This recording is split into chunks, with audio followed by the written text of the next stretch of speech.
Well, every time I come over, it's always a great time because I feel TNA is so exciting for all wrestling fans in England, and they don't get to see us that often.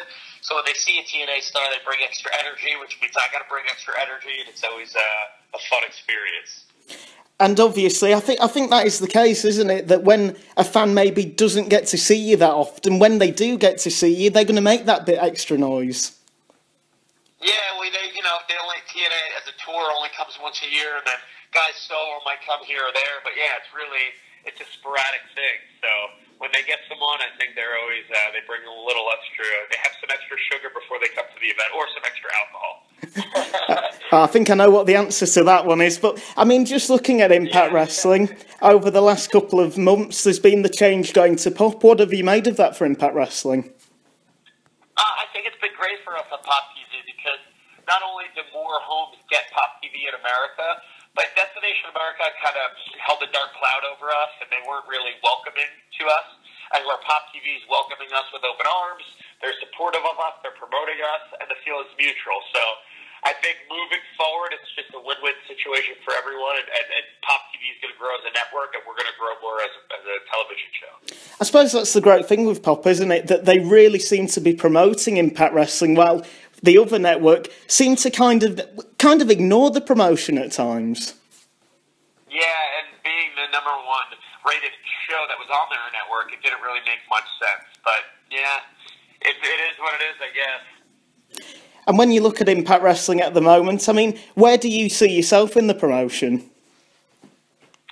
I'm happy with where I am. I think lately the fans have gotten to see a different side of Robbie E.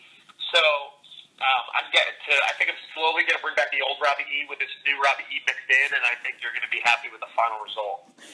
And for yourself, obviously, for a couple of years you've been a part of a tag team. You now seem to be going for that singles push, and that must be something you're looking forward to. Yeah, World Title Gold is the only gold I haven't held yet in Impact. So I'd like to be added to the short list of Grand Slam champions that get that final title needed. So that kind of is where I'm headed. It's always good to set yourself up with goals, and that is a goal of mine to be a world champ. And for yourself, when you were a part of a tag team, obviously a very successful tag team as well, won the tag team titles a few times. I mean, how much did you enjoy that experience?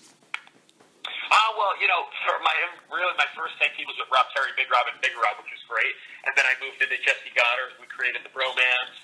The first time ever, two reality stars on the same network teaming together. And then, we incorporated a DJ with us, which, our own personal DJ, which is at first in pro wrestling. So it was fun for everyone. We gelled inside and outside of the ring. We became really close. But all great things come to an end. But I enjoyed my time with the Bromance.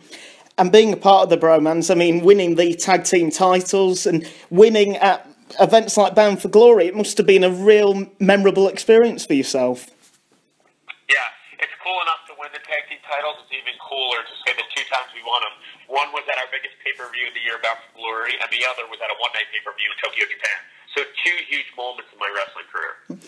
I suppose that's the thing, isn't it, for yourself? I mean, you've achieved so much already because, like you said, the only thing you're lacking is the World Heavyweight Championship. So you really are someone who has clocked up the wins. Yeah, I think people forget that I've actually held all those championships.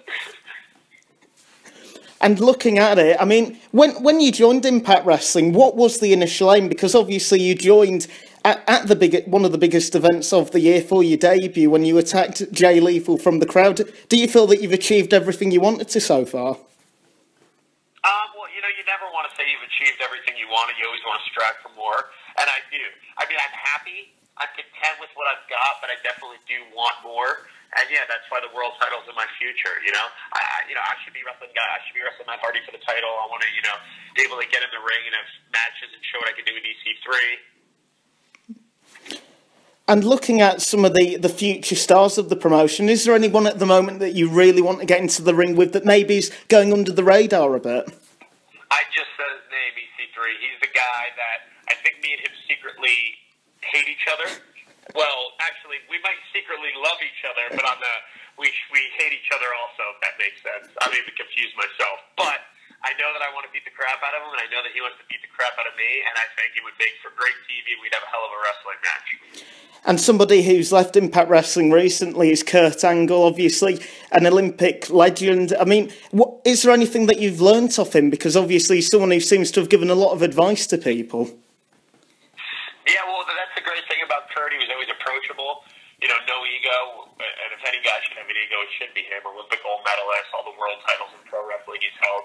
But, yeah, I've gotten to wrestle him, and every time I did wrestle him, I learned stuff. And, he would watch my matches and give me some tips of what to do and what not to do. He's just all around great guy. He'll be missed for sure. And looking at yourself and Impact Wrestling, I mean, do you see a time where maybe Impact Wrestling can come to the UK in a pay-per-view perspective?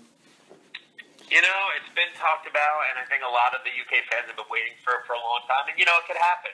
Never say never in wrestling. Anything could happen. It would definitely be great, exciting for all the wrestlers. And for yourself, I mean, while you're wrestling for the independents as well, I know that you're travelling here, there and everywhere worldwide. Just what's it like being a wrestler and being able to do that? It's awesome. I mean, that's one of the reasons why I love wrestling so much. If I wasn't a wrestler, I don't say that, in the past few months, I would say I've been to Puerto Rico, India, England, Ireland, Wales, America, wherever else I'm going, Chile. I'm just going so many places out of the country that I never would normally be if I wasn't a wrestler. And looking at Impact Wrestling, I mean, since you've joined, what are the main changes you've experienced with the company? I mean, the channels we've been on, the nights we've aired, how long our show is, whether we're live or not live, the wrestlers in the locker room. It's ever-changing just like anything else. I mean, any television show over the years is going to change. The characters are going to change. The settings are going to change. So change is good. It's good to keep up with what's current, and that's what TNA does. And obviously, when you look at Impact Wrestling, I mean, there's some people on Twitter who will always say Impact Wrestling's never going to last, but every year the company just keeps on growing. Well, that's the thing. Dixie Carter's the greatest boss in the world, and she never wants to let our company go.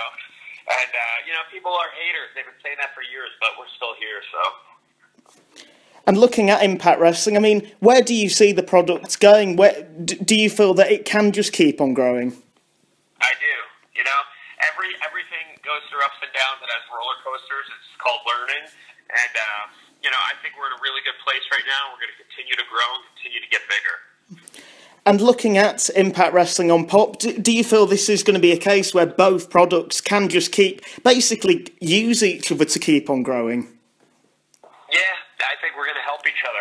Pop has a lot of potential, and it's a brand new network, that people are learning about still, but every network at some point is brand new. And in 2016, it's not going to happen overnight, and I think we're moving in the right direction. And looking at the TV network in England, which airs it's Challenge TV. I mean, I'm not sure if you've seen the coverage which Challenge gives it, but Challenge really does make sure that it gets a good audience for Impact Wrestling, which is yet another positive. Yeah, Challenge TV has always been great to us. I've actually visited the offices there and done a bunch of interviews and stuff for them. It's a great channel, and it's part of why we are so big in the UK because of Challenge. So we're very grateful. And looking at yourself, Robbie, I mean, in terms of your aim for a world title, what is the deadline? Do you feel that you can achieve it by the end of 2016, or do you feel that you're going to have to keep on working for it? It might not happen until I'm 90, but I'm not going to quit until I get it. And finally then, Robbie, I mean, looking at yourself moving forward, do you feel that you're going to be in a position where you'll be getting the big fights, getting the big action in the near future? Time will tell. I think it's deserved. They just need some more opportunities, and when I get them, I think it's going to be a no-brainer.